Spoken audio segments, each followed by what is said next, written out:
when you see this movie, you should be both reminded of some of the things you liked about the first movie, but more than that, you should be blown away by all the new stuff we're doing, including, having all the flying be real and be practical and putting those guys really up there. And believe me, as an actor, when you put somebody in an actual F-18 that's actually going as fast as it's going and flying, however close, 20, 30 feet from the ground, upside down, that affects your performance. It becomes a lot more real because it is real in that moment.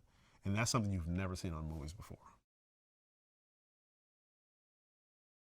I think one thing that's good about the movie now is that I really appreciate not just the work of the aviators and the people who fly the planes, but also the support. And my character is actually a support character. I'm kind of wearing a couple different hats. I'm a test director, but I'm also a plane captain. I'm also Mav's friend.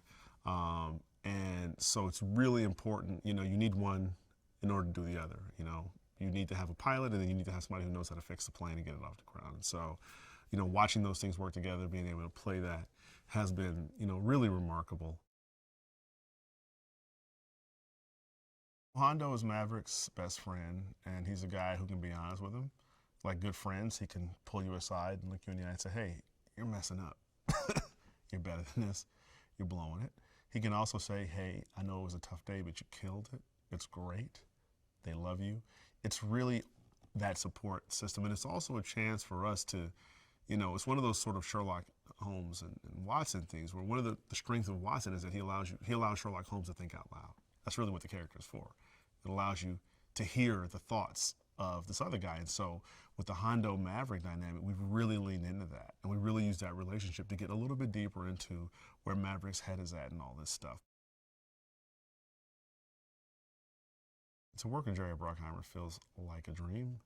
He is the best. There's definitely a little bit of that imposter syndrome where you look around and go like, Tom Cruise, Jerry Bruckheimer, why am I here again? Like, you kind of, for most people, this is not normal. This is not our day-to-day.